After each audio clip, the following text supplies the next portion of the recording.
Toujours en ce qui concerne la mise en tension ou l'étirement passif du psoas, une troisième variante pour clore cet étirement du psoas. Donc c'est une variante qui va se pratiquer chez un patient, sur un patient installé en décubitus latéral, comme vous l'avez remarqué, en bord de table.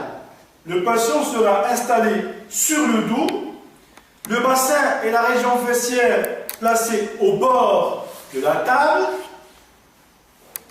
Kiné sera placé, bien sûr, à l'aplan du membre à étirer.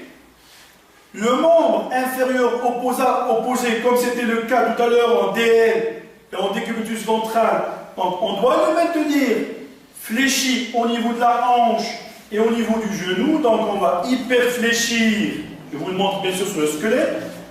Le membre opposé au niveau de la hanche, au niveau du genou, et on peut même demander à notre patient de maintenir cette position d'hyperflexion.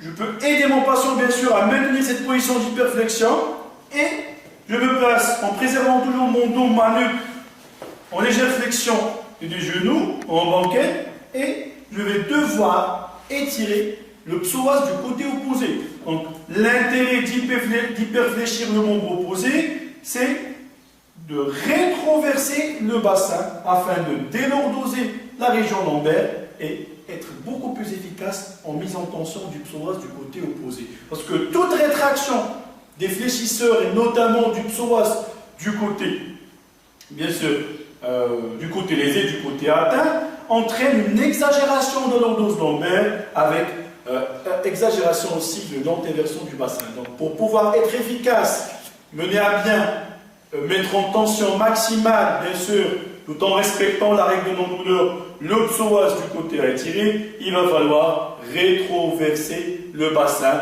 et la rétroversion se fera par le biais d'une hyperflexion du membre opposé au niveau de la hanche et au niveau du genou.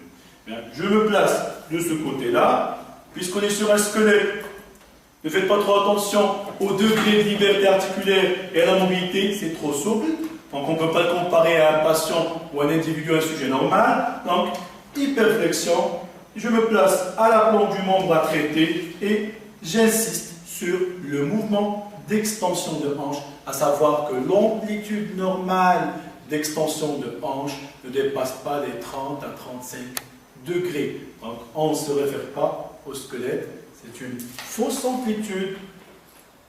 Donc, on continue notre manœuvre en allant dans le secteur de l'extension, tout en respectant bien sûr le seuil de perception de douleur de notre patient. On n'a pas à forcer, ni à brusquer, ni à exagérer la manœuvre.